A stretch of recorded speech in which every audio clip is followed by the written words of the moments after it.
Masaladosa is a speciality dish from southern India and inspired a new Cape Town eatery where Bollywood kitsch meets bohemian chic and aromatic cuisine is the flavour of the day. And all. A restaurant like Long Street's 7-month-old Masaladosa and its owner, Chef Amit Raz, are a generous slice not just of southern Indian cuisine, but also of the famous sense of design and humour that make up the national character. Amit, what is your idea with this restaurant?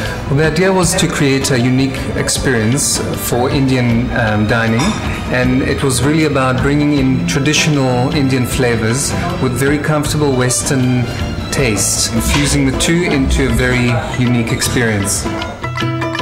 The high-backed white stalls, pink paper elephants and larger-than-life Rajasthani dolls are at once proud and rather tongue-in-cheek. And the decor? The decor is really the fun part. It was about creating something contemporary, bringing in the very colorful and very quirky elements that come from Indian culture and displaying it in a very playful way. Nowhere more so than the brilliantly kitsch Bollywood poster menus, evidence of the owner's background in design. It's his cooking, however, that draws them in from far and wide, east and west. Amit, we haven't even started cooking yet and already it smells lovely in here. Now, your restaurant's named after a traditional Indian dish. Is that what you're making for us today? Yes, it is. And if you just grab this... Well, must I hold on to that? Yeah. And that's a little bit of India in your palm. While India's economy booms in IT and manufacture, the humble curry leaf and mustard seed have long played their part. What we're getting here is nicely sautéed onions. Smells deliciously Eastern, I must say. So. Yes, indeed. What's next? That's our main ingredient, the potatoes. We're just going to break them into little pieces, and now we're going to crush them with our hand to give it a nice rustic feel. And then we're going to add some turmeric powder.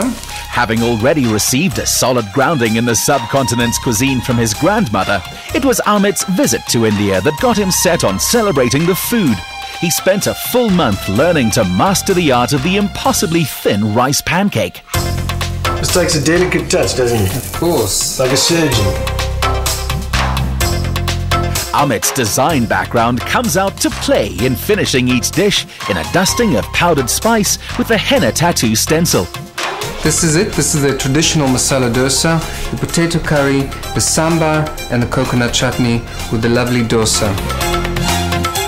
Coconut, lentils, ginger, coriander and chili are the ingredients for India's very own version of the donut. The next dish is called vada or vada, if you want to pronounce it correctly. Yeah. Can you say vada? Vada? Yes, vada, that's not yeah. bad. So what we do is we take the urad dal that we've used before and we soak it in water. With the soaked urad dal, we throw into what is called a wet grinder. So rich in protein but unglamorous in flavour, the humble lentil has become a star in the hands of Indian chefs. Now what we're going to add is some coconut, some lovely little chunks of ginger. And I see some chili there. And lastly, coriander. Aside from deep frying donuts, everything here demands and gets Amit's personal attention. Since opening the restaurant, his leisure pastimes of swimming, philosophy, art and design have been laid aside.